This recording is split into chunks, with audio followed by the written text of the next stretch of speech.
Olá a todos, instrutor Anderson Luiz, continuando o nosso curso de formação de socorristas, módulo 3, nossa oitava videoaula, e hoje vamos abordar o protocolo XABCDE e vamos abordar hoje o E, né, que é a exposição corporal e controle de hipotermia. A exposição corporal e controle da hipotermia, ela indica também que o socorrista ele deva ter anteriormente observado a cena do trauma, elucidado a cinemática do trauma, avaliado a biomecânica, suspeitar de lesões ocultas e, enfim, inspecionar lesões visíveis, fazendo uma avaliação céfalo-podal. Então, esse é o momento do socorrista se atentar para todos os ambientes que foram favoráveis ao surgimento de lesões. Avaliar a cena e a biomecânica, o mecanismo do trauma, né? Vamos iniciar então uma avaliação física, uma avaliação ampla, né? O que é avaliação ampla? Já discutido anteriormente. É um histórico resumido, né, do que foi que aconteceu, que levou ao surgimento das lesões e o que é que tem de agravante do histórico de saúde da vítima, correto? Na avaliação física, nós vamos começar avaliando o segmento cefálico, em seguida o segmento cervical, segmento torácico, abdominal e o segmento dos membros. A avaliação ampla é um mnemônico, né, da própria palavra, com o intuito de ter um resumo, um histórico resumido da saúde do paciente e do ambiente envolvido na lesão. Então vamos perguntar se é portador de alergia, né, M de medicações de uso habitual, o P de patologias atuais ou anteriores, o L de líquidos e alimentos ingeridos recentemente e o A, o ambiente e eventos relacionados ao trauma. Lembrando que essa avaliação ampla já foi discutida em aulas anteriores. Para realizar a avaliação física, vamos realizar uma inspeção manual e observar os sinais, fazer uma palpação, né, vítimas conscientes a palpação a fim de identificar sintomas, né, questionando a vítima a palpação, o surgimento de dores, o surgimento de anormalidades, né. Nas vítimas inconscientes, a palpação ela tem uma finalidade de encontrar deformidades, né. A enfermagem, ao médico, aos profissionais da saúde, poderão ainda realizar uma ausculta, né, através do estetoscópio, fazer uma avaliação pulmonar e uma avaliação cardíaca da vítima.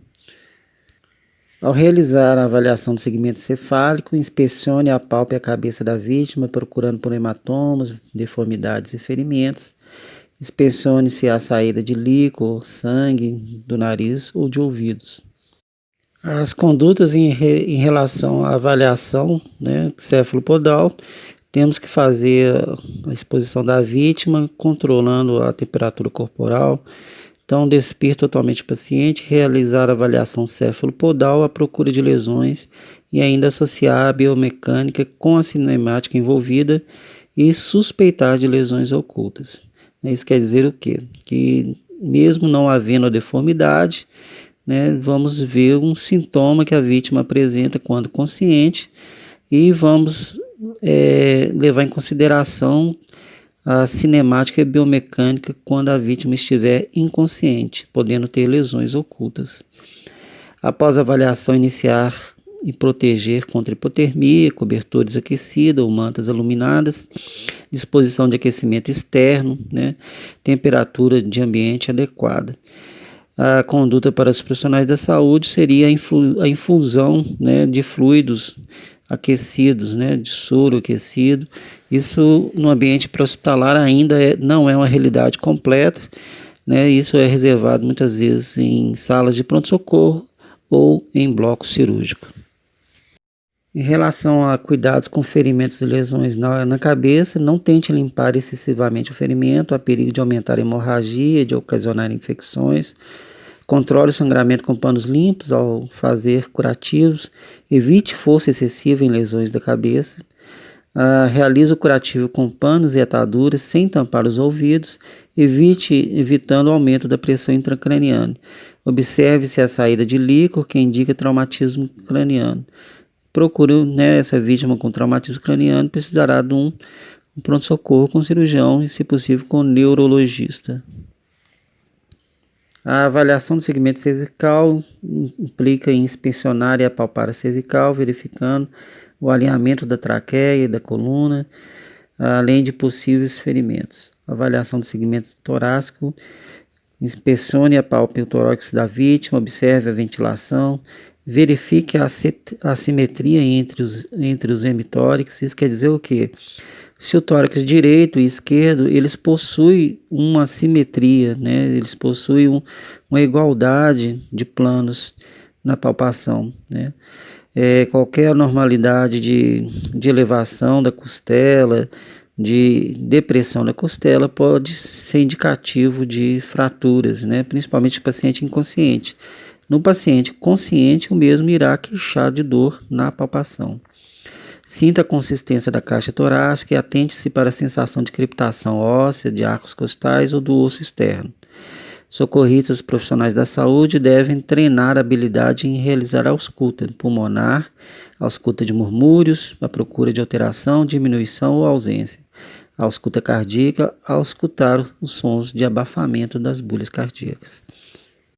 Ao realizar a avaliação da região dorsal, verifique no segmento torácico possíveis deformidades, hematomas na coluna, quando for fazer o rolamento para transportar a vítima na prancha longa, né? Havendo ferimentos perfurantes, né, é indicativo aí na presença aí de lesões na região torácica, região pulmonar, um curativo de 3 pontas em ferimentos abertos em tórax, preferencialmente curativo de plástico, deixando um lado aberto para saída de ar e secreções. Avaliação do segmento abdominal, né? Todo trauma abdominal é toda circunstância quando a área de lesão tem como alvo o abdômen. E mesmo quando uma lesão não seja visível nesta área, pode existir lesões ocultas devido à trajetória de energia do mecanismo do trauma e a biomecânica envolvida até que se prove o contrário, né? Então, aquela velha história, né, do paciente que teve uma contusão abdominal, teve o efeito de cavitação, né? Os órgãos voltam a se encaixar novamente nas suas posições, mas existe uma lesão oculta no local. A princípio, a vítima pode não queixar uma dor importante, mas após aí 1 hora, 2 horas, a mesma pode apresentar aí início de hemorragias internas e a queixa de alterações em relação aos seus sintomas. Nas imagens aqui as laterais nós podemos ver tatuagem traumática, provavelmente de cinto de segurança, né? E a figura ao lado nós estamos vendo a avaliação de apalpação do abdômen, procurando por áreas mais enrijecidas, com hematomas, ferimentos e deformidades. Em caso de evisceração, vamos realizar curativo oclusivo em evisceração abdominal, preferencialmente curativo umidificado, com panos em solução aquosa ou fisiológica, né? É muito difícil na rua, né? Se não tiver num ambiente aí de socorro profissional, você ter uma solução fisiológica, mas um pano umedecido com água filtrada, né? Envolvendo as vísceras. Qualquer objeto empalado ou encravado em qualquer região do corpo não deve ser extraído de forma intempestiva. Deve ser estabilizado ao realizar o curativo e, quando um cirurgião disponível, deverá proceder ao procedimento de extração desse objeto. Segmento pélvico. O trauma pélvico é toda circunstância quando a área de lesão tem como alvo a pelve. E mesmo quando uma lesão não seja visível nesta área, pode existir lesões ocultas devido à trajetória de energia do mecanismo do trauma e a biomecânica envolvida, até que se prove ao contrário. Uma fratura de pelve pode ocasionar hemorragia maciça acima de 2.000 ml, 2 litros a 2,5 litros, correto? Examine a pelve, verificando a existência de dor, a existência de crepitação óssea ou rangido ósseo, a existência de estabilidade ou instabilidade e deformidade da pelve. Na suspeita de fraturas fechadas da pelve, devem ser estabilizadas e imobilizadas, seja com talas ou cobertor, até que seja possível a intervenção ortopédica. Aplique-se uma tala ou um cobertor envolvendo a pelve pela cintura e fixando uma atadura entre as extremidades para imobilizar o segmento do arco pélvico, bem como estabilizar as articulações com os membros inferiores. Esse procedimento será melhor elucidado na aula prática, mas envolve principalmente contornar a pelve com dispositivos que possam impedir a sua articulação, né? Tanto a articulação da pelve como dos membros inferiores. Segmento de membros. Trauma de membros é toda circunstância quando a área de lesão tem como alvo os membros superiores e ou inferiores, e mesmo quando a lesão não seja visível nesta área, pode existir lesões ocultas devido à trajetória de energia do mecanismo do trauma e a biomecânica envolvida até que se prove ao contrário. Então vamos examinar os membros, iniciando aí pelos membros superiores, procurando por ferimentos, deformidades e fraturas. Vamos avaliar também a perfusão capilar, proximal e distal. Em relação ao trauma de membros, a fratura é um trauma comum e fratura é o rompimento da continuidade de um osso. Temos a fratura fechada, a parte óssea fraturada permanece dentro da cavidade dos músculos e da pele, e temos a fratura exposta ou fratura aberta. A parte óssea fraturada rompe os músculos e a pele, ocasionando ferimento de perfuração do osso em todas as camadas da pele, podendo ocasionar sangramentos e infecções do contato do osso com o meio externo, devido à exposição óssea. Geralmente o osso pode ser visualizado. Além da fratura, nós temos os casos de entorse, que é uma contusão nos ligamentos e tendões dos membros, sem provocar desarticulação, e temos a luxação, que é o desvio dos ossos que se uniam em uma mesma articulação. Então, nesse caso, há um desencontro ósseo, devido à instabilidade daquela área que havia união entre um osso e o outro. Quais são os sinais e sintomas de fratura, luxação ou entorse? Primeiramente, dor intensa no local, incapacidade de movimentação do membro afetado, edema, que é um inchaço, desvio do osso ou deformidade, hematomas. E quando a fratura é exposta, apresenta ferimentos de perfuração, geralmente é possível visualizar o osso. Bom, os sinais e sintomas de uma luxação, de um entorse, podem ser confundidos com fraturas. Na dúvida, trate sempre como fratura. Isso quer dizer assim, eu não estou evidenciando a deformidade, não estou vendo deformidade para uma fratura. Mas se a queixa de sintoma da vítima envolve ali incapacidade de movimentar, dor intensa no local, e a vítima permanece com uma queixa acentuada numa escala de 0 a 10, uma escala de 5, por exemplo, vamos imobilizar esse membro até que se prove o contrário. E se se prova o contrário, é após um raio-x. Após o raio-x vai ser elucidado se existe uma fratura ou não. O socorrista pode imobilizar entre as articulações com tala ou material rígido envolvido em ataduras ou faixas de pano, evitando movimentações da área lesada. A imobilização do membro deve abranger uma articulação acima e outra articulação abaixo da lesão encontrada. Havendo ferimentos com comprovação ou suspeita de fratura exposta, vamos realizar o curativo sobre a lesão antes de imobilizar o membro e encaminhar para um hospital adequado, ou seja, um hospital que tenha ortopedista, para poder realmente cuidar da lesão específica.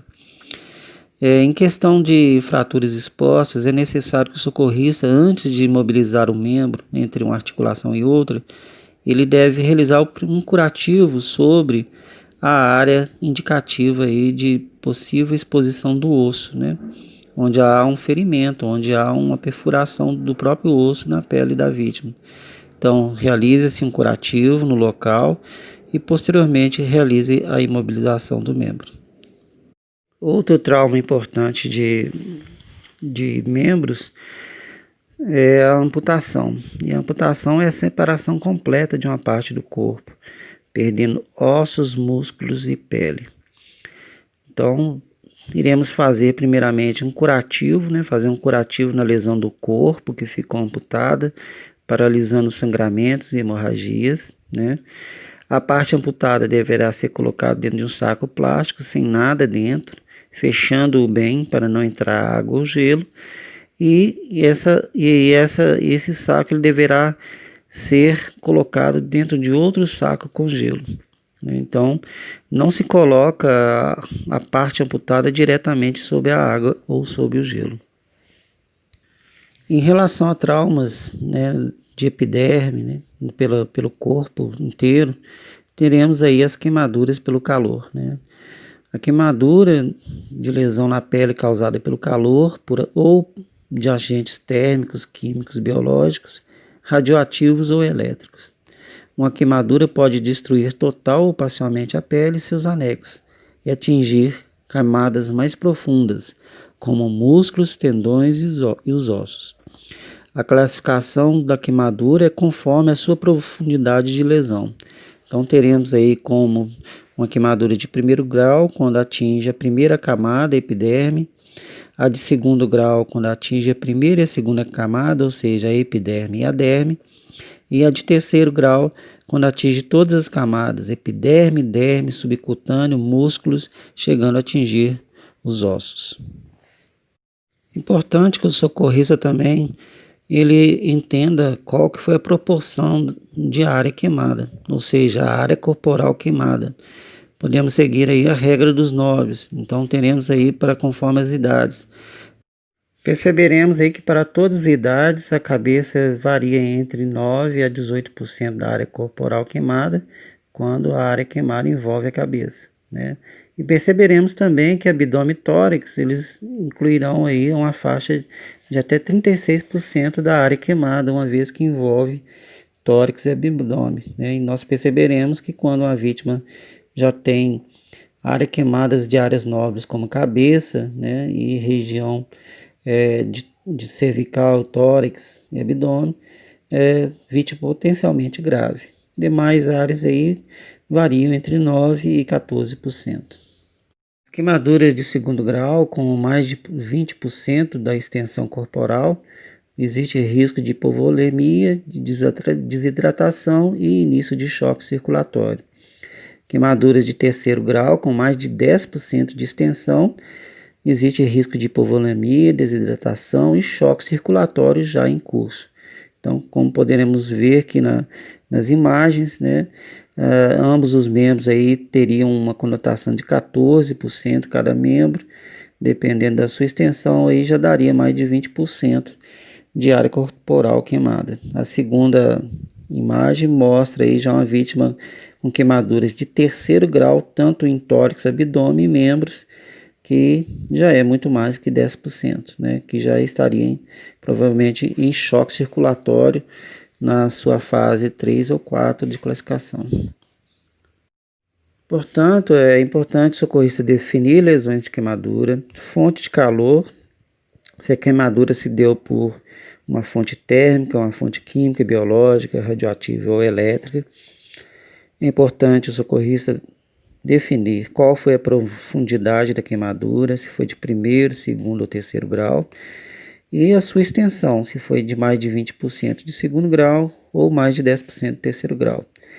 O resfriamento da queimadura apenas para queimaduras de pequenas áreas, objetivando apenas diminuir a dor e obter a colaboração da vítima. Não furar bolhas, né, com risco de perigo de infecção. Remover apenas roupas que não estão aderidas nas lesões de queimaduras. Se possível, cobrir regiões queimadas com panos limpos ou papel alumínio ou pano umedecido nas pequenas áreas e extensões. Queimaduras de segundo grau, mais de 20%, de terceiro grau, mais de 10%, proteger a vítima da hipotermia. A vítima não deve ser mantida molhada, deve ser aquecida a fim de estabilizar o metabolismo e evitar déficit neurológico. Essa imagem final aqui com a vítima envolvida no cobertor, é um cobertor automatizado que ele vai aquecer a vítima, evitando a hipotermia na vítima.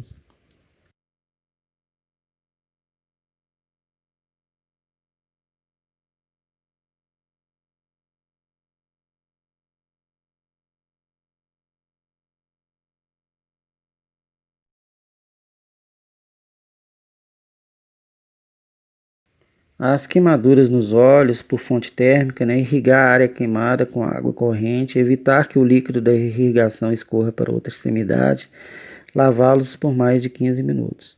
Queimadura nos olhos por produtos químicos, lavar somente se o produto não reagir com água, o que pode ocasionar maior lesão. Então é importante o socorrista ter uma informação sobre o produto. Esse produto tem reação com a água, pode ocasionar um efeito aí mais devastador de queimadura. Então é importante ter isso definido.